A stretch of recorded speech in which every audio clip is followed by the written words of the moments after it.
As your pullets move from brooder to coop, you should transition away from chick feeders and waterers to the adult versions. I suggest suspending these from the roof of the run. The bottom of the feeder should be at the middle of your chickens' backs as they stand at it. If the feeder is positioned too low, your chickens will knock a lot of the feed out of the feeder and onto the ground. By the way, this is not a set it and forget it. Your girls are still growing, and you will need to adjust the height of the feeder and waterer weekly until they reach full maturity.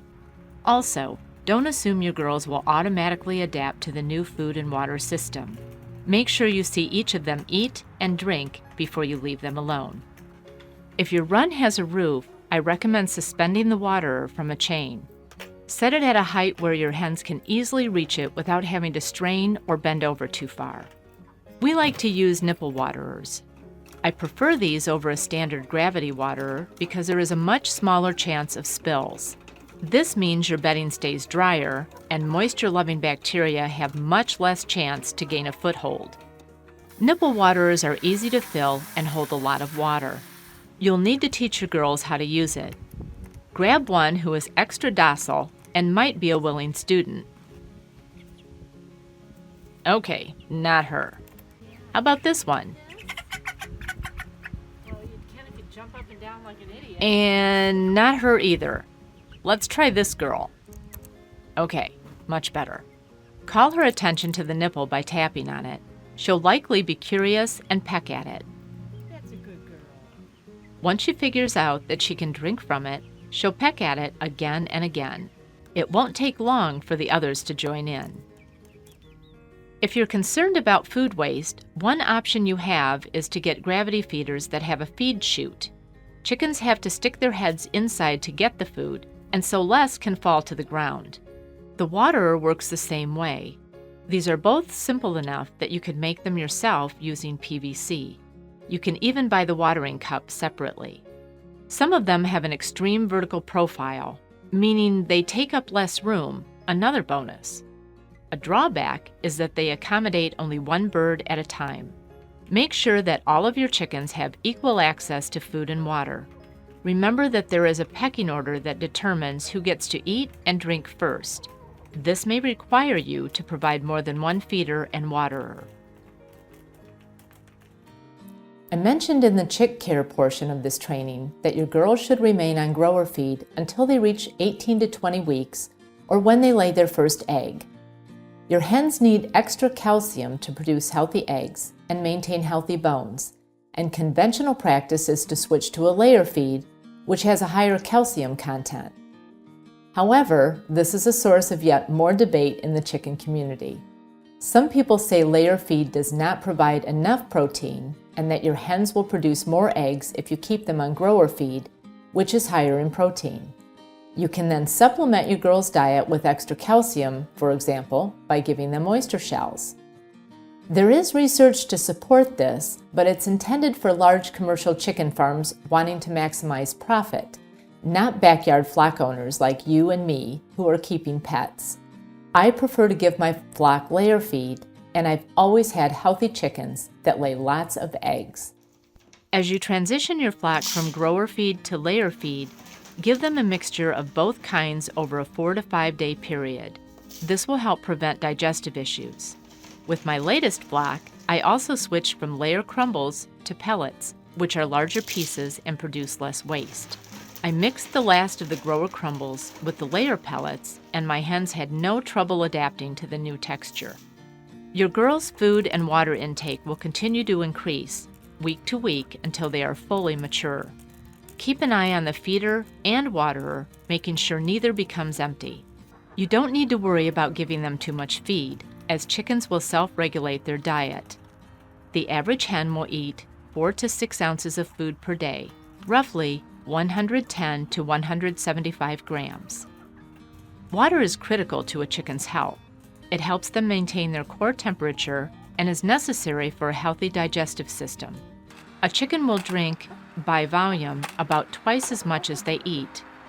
A laying hen needs up to 16 ounces, about 1/2 liter, of water per day, and on extremely hot days, she will drink twice that much or more. A hen that is under heat stress and deprived of water for even a few hours may experience a drop in egg production. Going without water for 24 hours can cause her to stop producing eggs for several weeks. Because chickens do not have teeth, they cannot chew their food.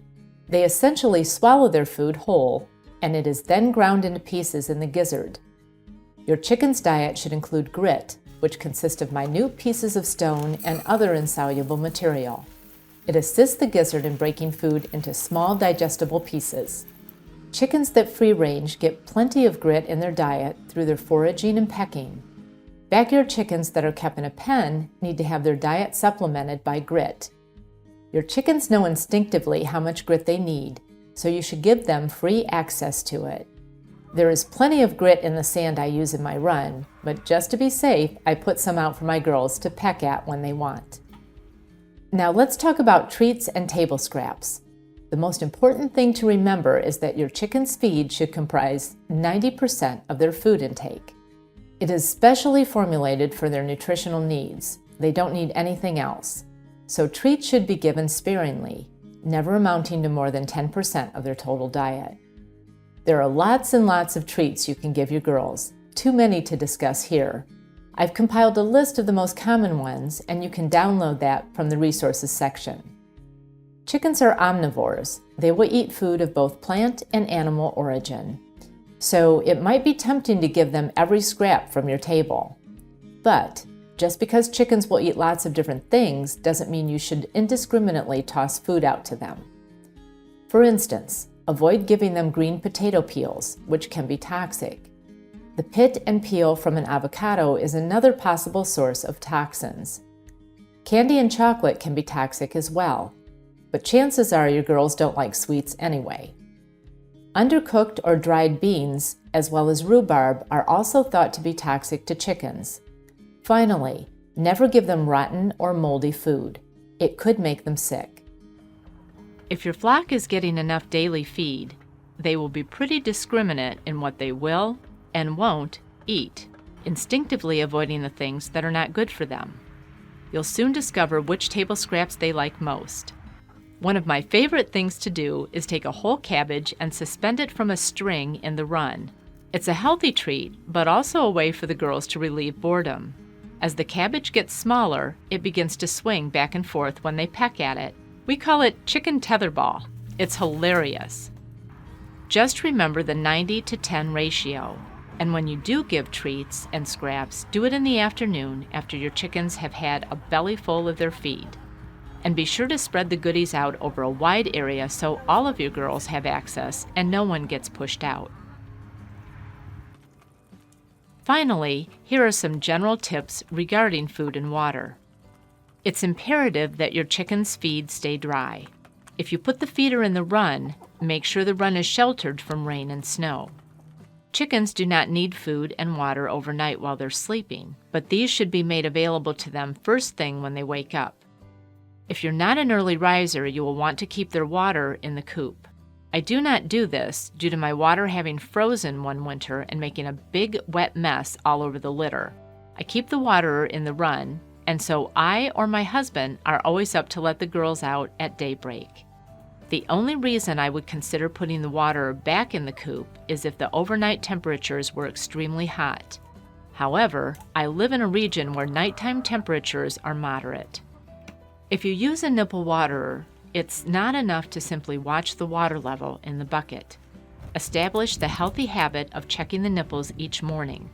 Be aware that the nipples can freeze during the coldest months, and occasionally you'll need to warm them up to get them working again. I think it's a good idea to wash a nipple waterer at least once a month. If you notice a slimy film inside your waterer, it's a clear sign you need to clean it more often. I use a mixture of 50% vinegar and 50% warm water. Be sure to rinse thoroughly. Whereas I do leave the water out overnight, I always take the feeder inside after the hens have gone to roost for the night. We live where there is high humidity, and I don't want to risk the dampness leading to mold in their food and causing health problems. Furthermore, I don't want field mice visiting the run in the middle of the night and contaminating the feeder. We keep the feed in a tightly sealed metal trash can. We keep treats sealed in a rodent-proof container as well.